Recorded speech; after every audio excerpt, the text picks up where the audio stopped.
Hello? Oh, come on, Tim. Hey, what's up? We're Lockdown Systems, and we believe that you should have control of your data instead of ceding it to big tech. This is who we are. So I'm Jen Helsby. I go by redshiftzero on the internet. I'm a researcher and engineer working on privacy tech. I do a lot of work mostly with journalists. I'm Micah Lee. I'm an independent security researcher, an open source developer, and a journalist. And I'm a member of the Lockdown Systems Collective. Soptak is also a engineer and a member of our collective, but he's not here because he couldn't make it because he's in India. Hi everybody, I'm Yael, and I'm also a member of the Lockdown Systems Collective, and I'm actually here at this workshop in my personal capacity. But I do journalism, I maintain a data broker opt-out list, and I work for the consumer rights nonprofit that was already mentioned. Oh yeah, Lockdown Systems has 3 projects. So we work on Onion Share, which is an open source tool that lets you securely and anonymously share files, host websites, and chat with friends using the Tor network. And we also work on the ICE detention map, which is an open source dashboard and map showing information about ICE detention facilities, including the number of people in detention. But this talk is about SID, an open source tool that helps you claw back your data from big tech platforms. So I started using Twitter in 2009, and I eventually grew to become addicted to it. I was writing for The Intercept for a long time. I was doing reporting on the Snowden archive. So I had a ton of followers. At my peak, I had like 50,000.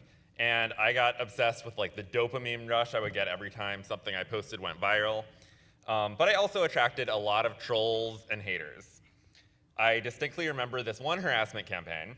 In 2018, I had published leaked chat logs from a private WikiLeaks Twitter DM group. And in the group, Julian Assange was explaining why he was backing Donald Trump over Hillary Clinton in 2016, and they plotted ways to discredit feminists. So the WikiLeaks trolls attacked me. And one of them searched my Twitter history for the word Jew and saw that in 2011 I had posted about going to a Jewish wedding, and they started using that to harass me. So this is around the time that I decided that I wanted to delete my old tweets. I care a lot about privacy. All my Signal messages, even like the most innocuous ones, automatically disappear. So why should my tweets be online forever? But I, was a very like heavy Twitter user. I didn't want to delete all of my tweets. There was like, a bunch of Twitter threads that I had that I was proud of. There were a bunch of viral tweets that I wanted to keep. I just wanted to delete like most of them, like 95% of them. And so there were some existing tools out there to delete your tweets, but they all made you delete all of your tweets. So I made my own tool, and I made it open source, called Semi-Ephemeral. And so Semi-Ephemeral made it so I could have a semi-ephemeral Twitter account, and then it also made it easy for everyone else too as well. But then came Elon Musk. So in late 2022, Musk bought Twitter to restore free speech. He started by unsuspending the accounts of Nazis, and those are the only accounts that he unsuspended. So here's an article that I wrote right after Elon Musk bought Twitter. Twitter had started censoring distributed denial of secrets in 2020 when they published the BlueLeaks dataset, which is a 250 gigabyte data set of hacked police documents that showed police misconduct during the Black Lives Matter protests. But Elon Musk refused to restore the account or to stop blocking links to DDoS Secrets website, and they're still blocked today. And here's another article that I co-wrote from around the same time. So in addition to bringing back Nazis that have been banned and not bringing back DDoS Secrets or anyone else who is banned but not a Nazi, Musk also started banning prominent leftist accounts that didn't break any of Twitter's rules, but he did this based on the advice of Andy Ngo, a far-right conspiracy theorist. And it was all public, like Andy was like tweeting at Elon Musk and then he would ban someone. And then he started banning journalists, including me. So I don't know if you remember, but there was this Twitter account called ElonJet that posted public records of where Elon Musk's private jet was flying to. And so Elon Musk banned the ElonJet account. And then when the official Mastodon Twitter account tweeted that you can still follow Elon Jet on mastodon.social, he banned the Mastodon account. And then when I tweeted that Elon Musk is banning the Mastodon account, he permanently suspended my account for this tweet because I was posting assassination coordinates. And he also suspended like 8 other journalists. And he eventually reversed his decision after a Twitter poll. But the episode kind of poked some holes into his claim that he's a free speech absolutist. So turning Twitter into a fascist propaganda machine is pretty bad, but another big thing that Musk did to ruin Twitter was shut off free access to the Twitter API. He made API usage so expensive, in fact, that if you had been using Twitter for if you had a regular Twitter user and posted a lot for about 10 years, it would cost thousands and thousands of dollars in API fees to delete all of your tweets. So, like every other Twitter app, Semi-Ephemeral was forced to shut down. It had deleted tens of millions of tweets, likes, and direct messages before its tragic death. Elon Musk killing the Twitter API is an example of enshittification. And right after Musk did this to Twitter, Reddit decided to also kill their free API, which completely killed the third-party app ecosystem for Reddit. And Reddit's CEO, Steve Huffman, said that he was inspired by Elon Musk to do it. The tech platforms that we all rely on are controlled by a tiny group of overwhelmingly powerful billionaires. Instead of using their vast wealth to solve global problems like the climate crisis, they spend their resources squeezing every bit of money possible from their users to make themselves richer. They've also been radicalized by their own platforms, and they've become more and more comfortable openly flirting with fascist politics. If you've ever posted anything to the internet, it's a safe bet that people are getting obscenely rich off of your data. Here are some articles about Stack Overflow and Reddit selling user data. And I'm sure many other platforms that you post stuff to are also selling user data. And even if the platforms themselves aren't selling them, I promise that there are other companies that are scraping that data and selling it to other people and making a lot of money off of it. And here's an interesting story about Stack Overflow. Once they announced that they were selling user data, this developer decided to delete his top-rated answer on Stack Overflow. But if your answer is the highest-rated answer to a question, Stack Overflow doesn't let you delete it. So instead, he updated his answer to a protest message, and Stack Overflow suspended his account for a week. So this sucks, and it's time to opt out of this whole corrupt system.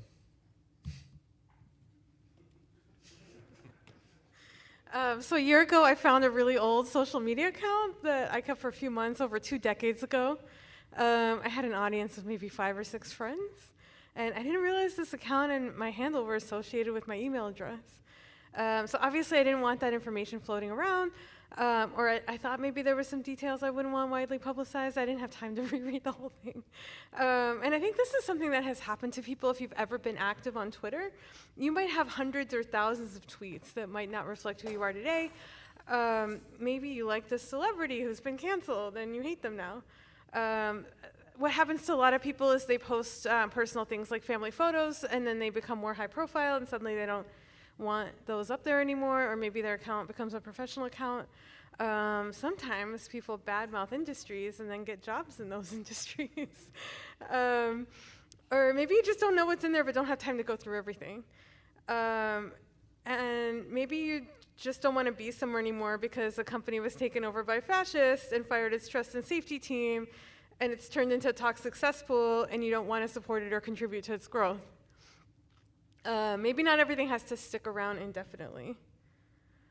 And even if you don't want to detangle your data from a social media site, that doesn't mean that you don't have a lot of history. Even if you do want, like say you want to remove all your tweets, there might be things in there that you need to look up in the future. Maybe you need to check receipts on something, because our memory can be unreliable. And it's also a form of research to see maybe what you wrote about in the past, because as we know, history echoes. Sometimes something pops up in the future and you really need to find that information. So it's kind of a shame when it's just deleted forever and you can't even look through it. And then sometimes tech companies also just block people or revoke access to data, which is terrifying. So I think that regularly archiving provides some level of protection against that.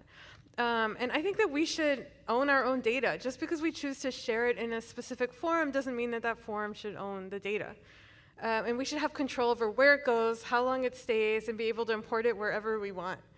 And companies should not retain control or ownership over data that we produce. And so I believe there should be no restrictions on data transfer. Okay, so we've discussed that archiving and deletion matter. What can we do about it? So the SID approach is that you stay in control as the user. So what's shown on the right is the SID application. It's an open source desktop app that runs on your computer. It's written in Electron, so it has cross-platform support. And so we as the developers don't have access to any of your accounts, your account credentials, or any of the data in your accounts.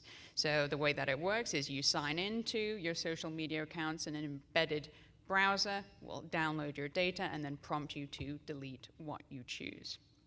So now let's look at some demos made using my Twitter account as tribute.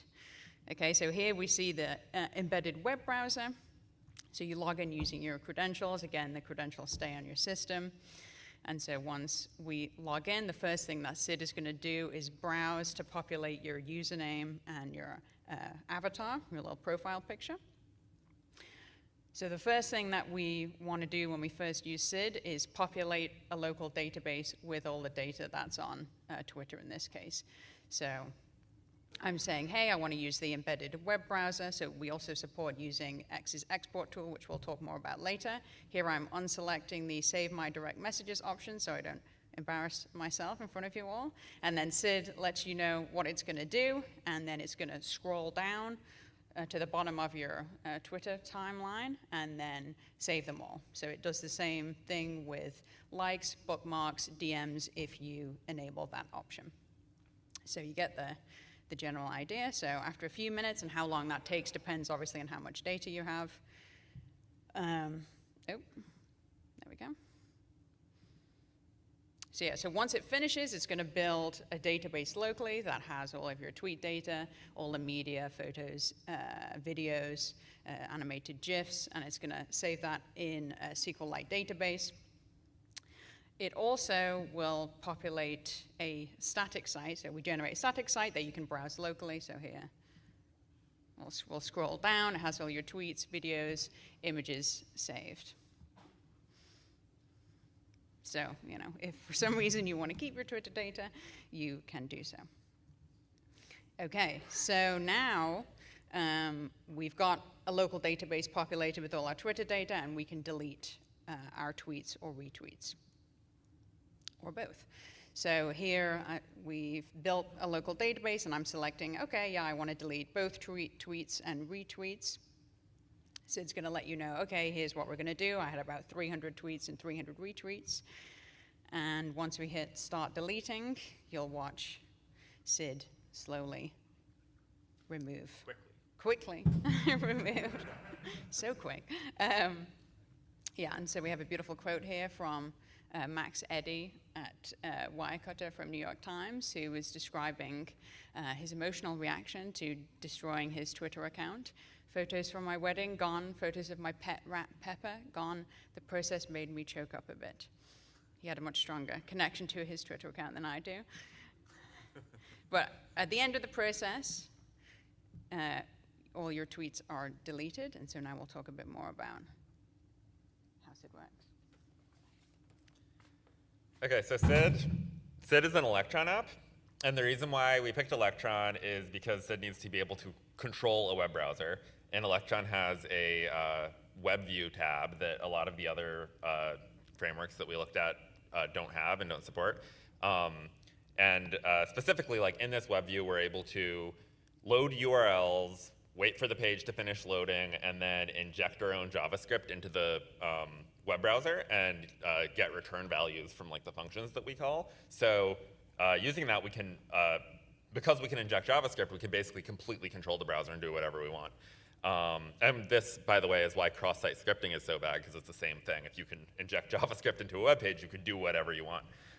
So this is what SID was doing in that demo video, where it's like scrolling down and loading all of your tweets to save them. It was just injecting JavaScript. So it would like load the page, wait for it to finish loading, inject some JavaScript to scroll to the bottom, and then wait for that to finish, and then inject JavaScript to scroll to the bottom and wait for that to finish until it gets to the very bottom.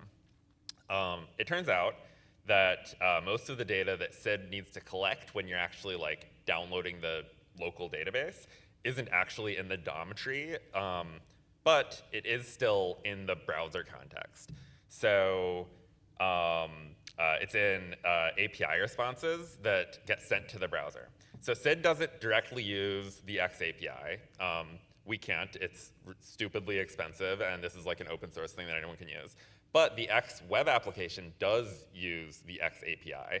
So when we load x.com, then the browser is sitting there making all these API requests, and we can like look at those API responses in order to get the data.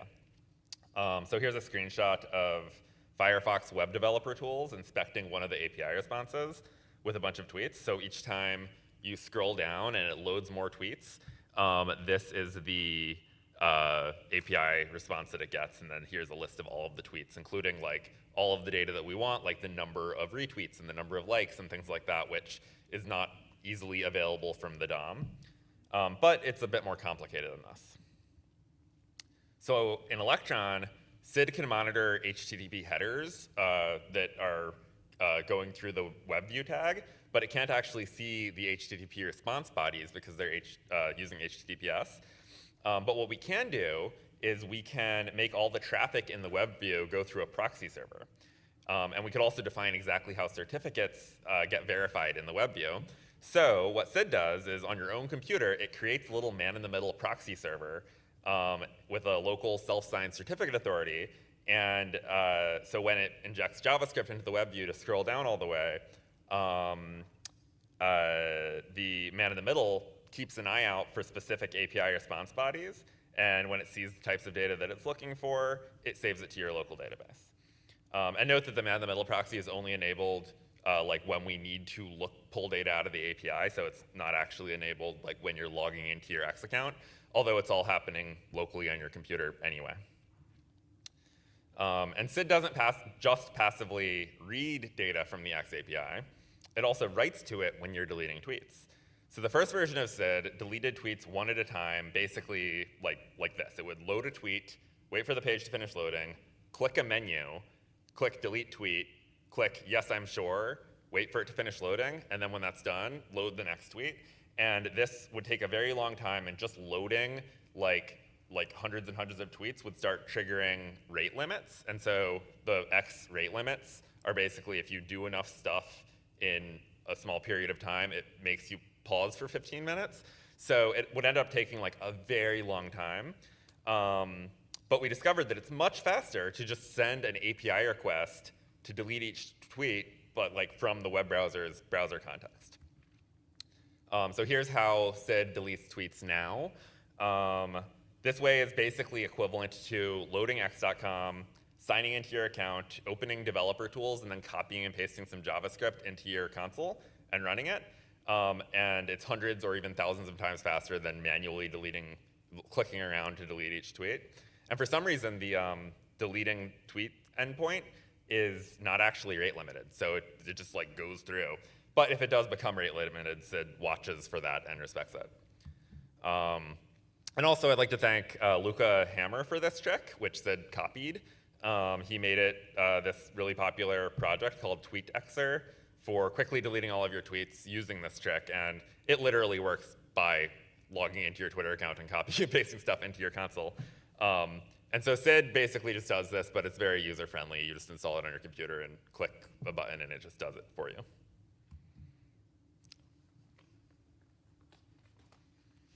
Okay, so talking through a few of the other technical challenges that one encounters on a project like this. So reverse engineering platform. So there's really two sub-problems. One is reverse engineering how a new platform works. So we've talked a little bit about that. We've done some work trying to add Facebook support, and it's a huge effort. The platform is kind of a mess. So that's a new platform. There's also challenges just maintaining support for an existing platform. We need to detect when things change so that we can adapt. There have been times where a change on the web interface has broken SID. There's also cases where changes occur in a subset of users when an experiment is occurring on the web app, so we also need to be somewhat flexible. And so the way that's been handled thus far is by having automatic reporting of errors, so that's what's shown on the screen, along with optional, more detailed context data that helps us reproduce what's going on. So for example, a screenshot of what page and what the user is seeing, obviously if the user feels comfortable sharing that information. So if we start getting a lot of emails with these error reports, then it means we probably need to check if something changed on the web interface. Another challenge that we mentioned briefly are rate limits. Twitter rate limits most API endpoints, and so the X API provides information in HTTP headers, so I'm showing a screenshot of the developer docs here. So it provides information like how many more requests we can make in a particular time window, or if we've triggered a rate limit, how long we need to wait before doing another request. So this is something we can and do look for. So here's a little snippet just from using Burp Suite Proxy to capture the HTTP response from Twitter. And you can see one of the headers in the response. So what we do in the SID application is go as fast as we can until we hit a rate limit, then wait the required time plus 1 second, and then go as fast as we can again. So we're going as fast as the platform allows us to. Another challenge that you've probably seen on the internet in general is now that AI is pretty capable of solving a wide array of problems. There's increasingly weird captures. This was a very strange one that I saw on Reddit when I guess AI were not yet doing advanced shape rotation. This isn't the worst for a project like SID, because ultimately SID is a tool that the user is in control. They're sitting at their desktop. It's not fully automated. The user is a human, so if a captcha pops up, we can have the user complete the captcha. So we don't handle this super well right now, but it is an issue that SID's approach in general can handle nicely. And if you feel inspired to contribute to SID, there's a ticket there that is related to this. Another challenge is there are limits on building this database from scratch. So this is a snippet from our documentation. So you saw in the video, we started that process populating a database, and we did it by scanning through my timeline, scrolling down repeatedly to see the end of my Twitter profile until we saw all of the tweets. But when you do this in an account that tweets a lot more than I did, it's not actually everything if you have more than about 2,000 tweets. In that case, you need to use Twitter's official export tool. So there are official data export tools provided by X. Meta has something similar, and that is a good thing. And we do support importing the data export file provided by X, and we've done a lot of work trying to support the same thing with Meta exports with regard to Facebook data. So there are some caveats and challenges with this. The first is that the user needs to manually go and request this data file. The generation of this data file can take hours, sometimes days. So when the user decides, hey, I'm going to delete Twitter, it might be a multi-day process if they need to go the route of downloading their X archive first. So it's kind of a clunky experience. But if you have a lot of data and you want to delete your Twitter data, you should go to this page and request your data now. So even if you get past all of those like UX issues, the exports might not have the data that we need to do the deletion. So for Facebook, when we were trying to replicate this process with Facebook, started with the exports and found that the exports don't have the information that we need, don't have the unique ID. We need to reference a particular post such that we could delete it. So that limits our options considerably in what we can provide to users, because we wanted to provide the options of, hey, maybe only delete stuff that wasn't popular, things like that, which we can do with X, but we can't do with Meta from the export. There's also the fact that you're trusting that this is going to continue to exist, relying on these export tools. They can turn this off whenever they want. And we do also have reports that some more high-profile users have been unable to use these export tools. So kind of switching gears a little bit, another feature that SID supports is migrating your tweets to another platform like Blue Sky. So here we'll show a little demo of that. So here, Sid, real quick, maybe I'll just pause for a second. So it's showing me what can be migrated. So migrating replies doesn't really make sense, but regular tweets of images, videos, animated GIFs, and so on can. And so in this case, it's going to go through and post the tweets that can be migrated to the Blue Sky account that I authenticate with. So it takes a little second, and then, yeah, once it finishes, you can see on Blue Sky, now this is in the Blue Sky web app, the migrated tweets, which you can then click on. And one of the nice features is there's a backdated timestamp support in @proto. So on each post, it shows, hey, this is an archive post from a particular time, which is the original post time on Twitter. And Blue Sky is clear that they don't have a way to validate that. So it's presented fairly nicely.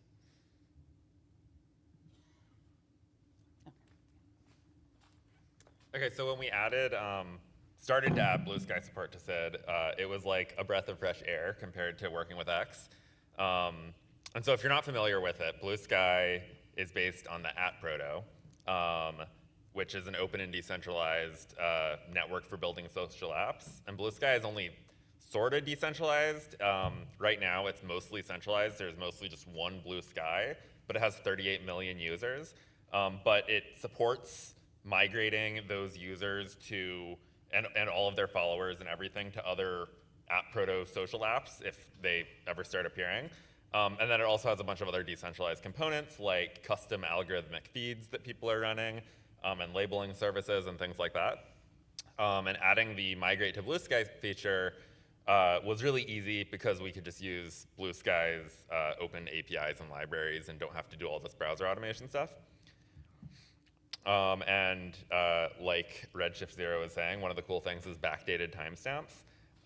So if you migrate your tweets into a Blue Sky account, the posts will have 2 timestamps, the time that you actually just migrated it, and then the historical time that you originally posted it to Twitter. And this is what it looks like when you click on the archived tweet thing.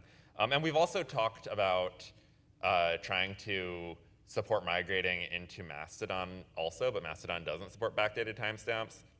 And there's also complicated things about different instances supporting different lengths of posts and things like that. Yeah, we can't do that yet, but maybe someday.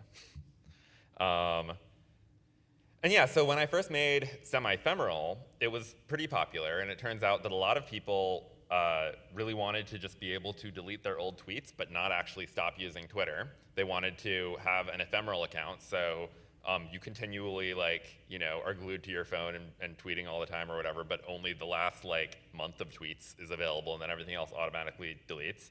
But one issue that we're having with SID right now is that nobody wants to keep using X. Some people are still using it, but the consensus is that X is fucking awful. So most people who use SID basically use it once to back up their data, delete their tweets, and just say good riddance to the Nazi site.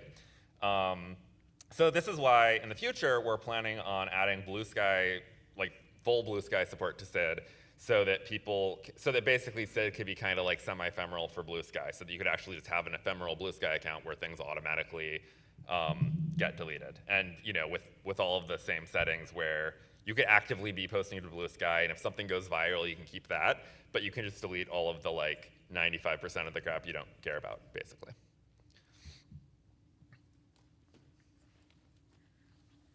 So far, SID's been pretty popular. It's indexed over 37 million tweets and 17 million retweets.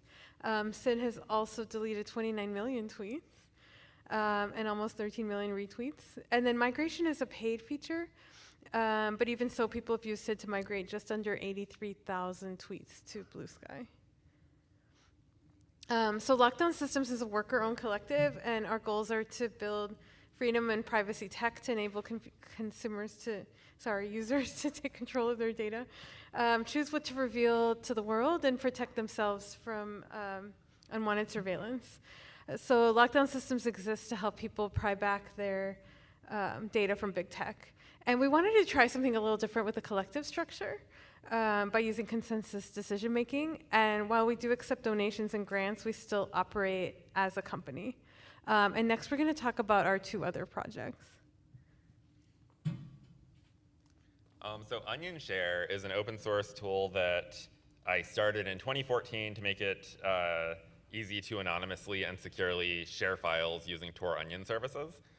It works by running a local web server on your computer and then turning that into a Tor Onion service. And then you can just share the Tor URL with people and they can connect directly into your computer and download files. I initially made Onion Share to make it easier for journalists that I was working with to send Snowden documents over the internet without having to risk physically carrying USB sticks like over borders and stuff while they traveled. And since then, it's turned into a big open source project with a large community of contributors.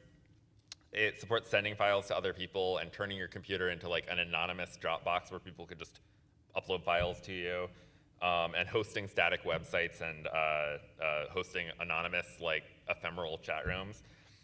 It's for Windows and Linux and Mac, and there's also Android and iPhone versions. And SoftTalk, who is our collective member who couldn't make it to Hope, is one of the maintainers of the Onion Share project. So we decided that since we started this rad collective, we would just move this project under its control. Oh, and this one's cool. All right, so this is our ICE detention map. So you've probably heard the Trump administration talk about how they're targeting murderers and human traffickers and other criminals for deportation, but ICE's own data, which we're showing here, demonstrates that this is a false narrative. So it turns out that ICE is required to publish weekly data on the population of individuals detained, including the facilities and the addresses that they are being held in. So you can look at this and watch ice.org. It's a map, so you can scroll around and zoom in, see your local area, and see how many folks are being held. And there's information about who is considered a criminal, and there's this thing called the ICE threat level. So in this particular export, 71% of folks had no criminal records. So what we're doing is publishing each immigration detention center along with its population breakdown. And so the technical side is basically we're downloading the data from the ICE website. So ICE publishes this data in kind of an obscure page. You've got to scroll right to the bottom. And then there's an Excel spreadsheet. So we parse it, geocode all the facilities, and then republish this static site whenever new data comes out.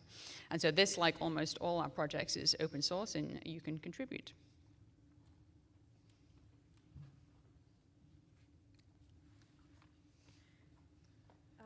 Your data is yours, and SID gives you the power to take it back. And you can get involved by contributing to SID or our other projects. We also have a workshop. It's in an hour at 7 p.m. in the workshop seats Hope in 223. We're also tabling during Hope. We're selling these adorable stickers. And we have 20% off of SID Premium with the code HOPE2025. And we have time for questions. Oh, and also, so SID is open source, but we are trying to figure out how to make it so that we can spend more time working on lockdown systems instead of paid work, because right now we're not really getting paid for it. So SID is it has premium plans that you can buy, and so some of the features are premium, and then and there's also SID for Teams if you want to get everyone at your workplace the premium plan or whatever. And so migrating tweets to Blue Sky is a premium feature, but we have 20% off coupon that works until the end of the month. Yeah. Any questions?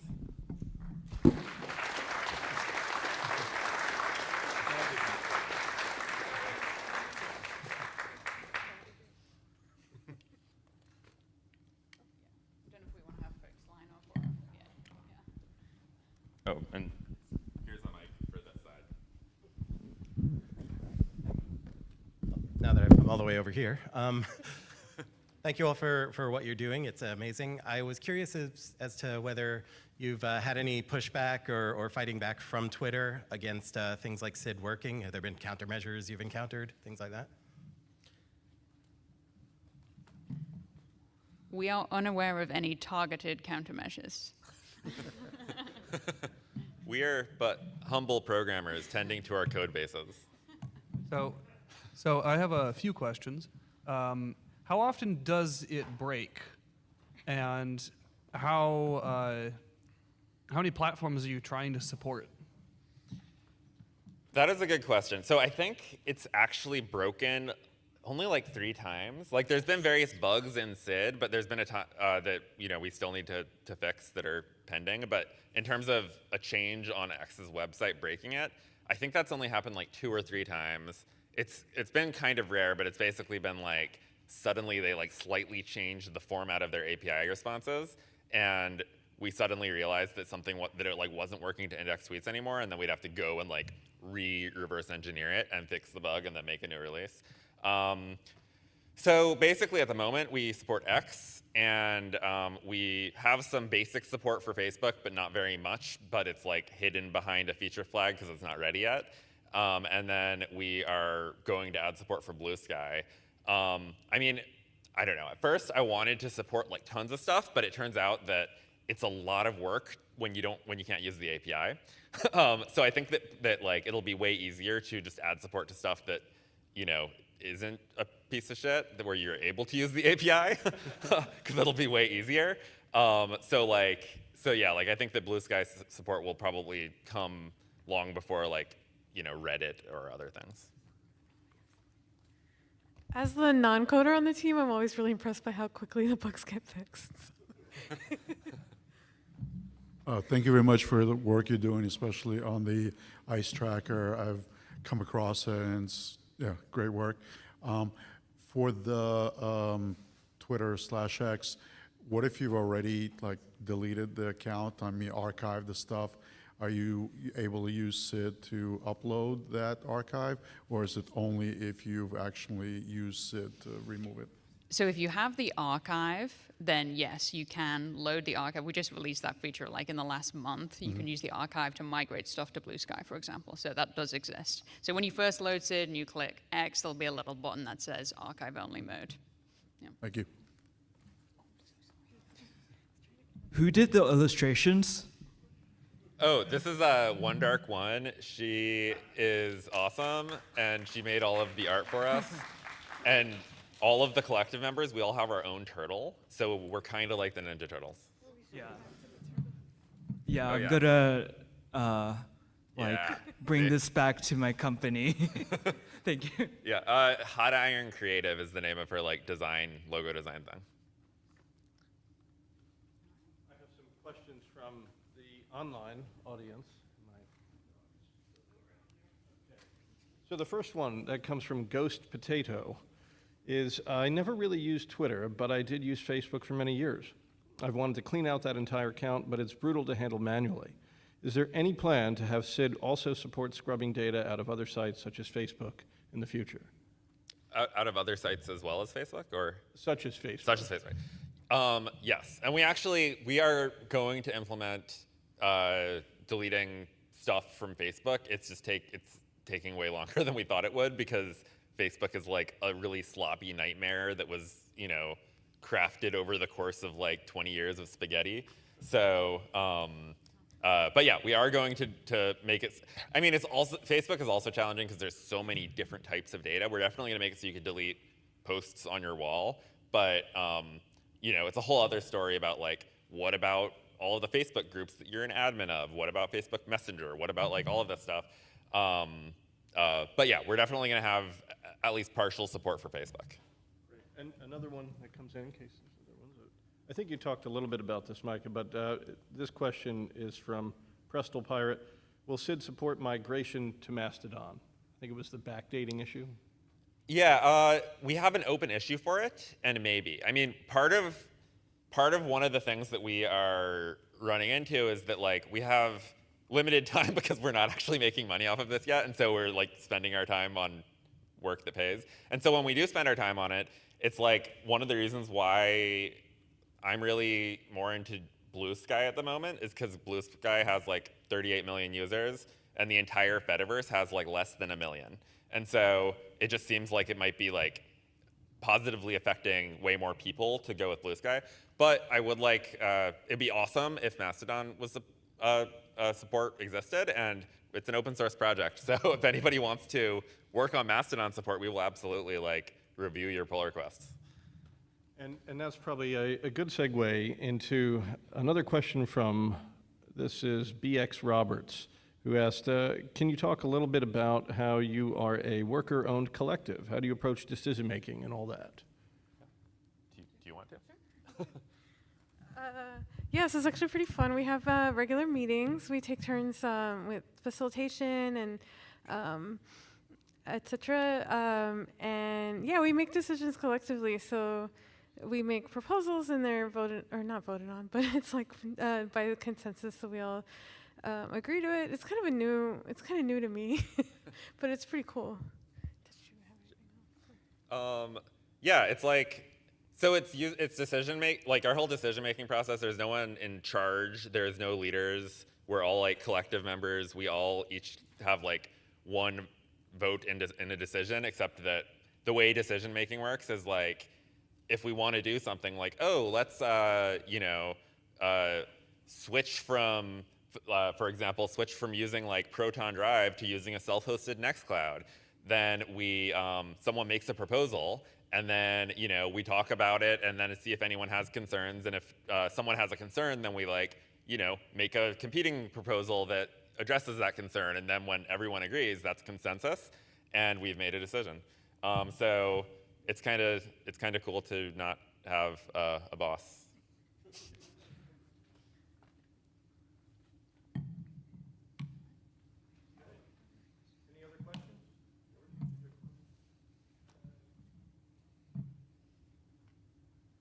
I don't really have any questions, but I just wanted to make a comment, which is you guys are doing very important work, and I'm inspired, and keep doing what you're doing, and I hope to get involved in different ways. And thank you so much. Thank you.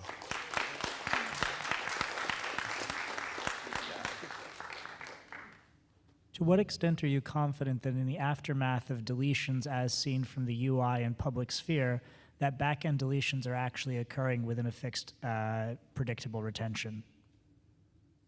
Wait, sorry, can you say that again? Yeah, sure. I don't quite understand. You're using the API to delete things, or using, effectively the API to delete things through the user interface and the browser simulation. This does address the threat model of information being publicly findable by a not particularly resourced adversary. To what extent are you confident that Elon no longer has backups? Oh, I see what you mean. Do you want to? Yeah. Yeah, I mean, there's several problems. One is, just because Twitter says they've deleted something doesn't necessarily make it so, and we don't know, I think, is the honest answer to that. There's also the case that we know of various government contractors that are scraping social media. Palantir. Yes, they ruined that name. Yeah, and so that's a thing that we know is happening. And so once that scrape has been done, it's going to be hard to remove, yeah.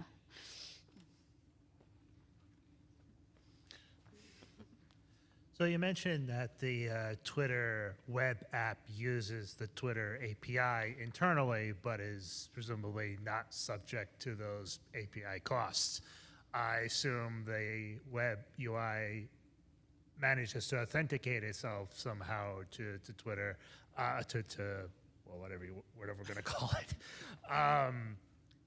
How does that work, and did you explore the possibility of reverse engineering it so that you could use the API directly? I mean, we sort of do use the API directly for the deleting posts, sort of. But the way that it works is x.com is a web application. When you sign into an account, it sets a cookie in your browser that says okay, you have an active session. And so, and then now that you're logged in, when it makes requests to the API server, it's authenticated as you. And so the fact that we are not just using curl to make these API requests, but we're making the API requests from within the context of the signed in web browser is how the API knows who you are. So that's how it works. It might be I'm pretty sure actually you probably can, from within that context, make whatever API requests you want, and you might get rate limited eventually for some of them that it supports. But we haven't actually really done that. But I do think that is like a way around that. So if you wanted to, for example, scrape somebody else's everything that JD Vance has ever tweeted, then you can probably do that and get around the API limits from within the context of your own logged in account. Right. I guess what I'm wondering is if there anything stopping you from using a browser to log into Twitter, extracting that token, and then using it from some program outside a browser, and if there's any benefits to doing that. There's nothing technically. Yes, there is nothing technically stopping us from doing something like that. Yeah. But potentially, there are terms of service. Yeah, there's like some legal gray area.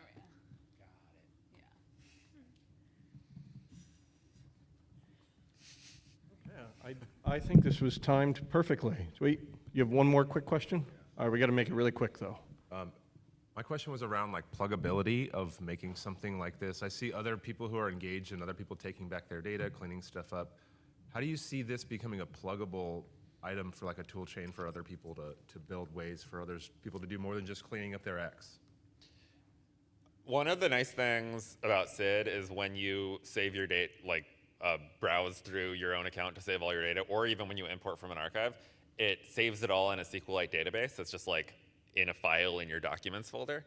So I think that could be, and we're not using a standard or anything, we just have our own schema.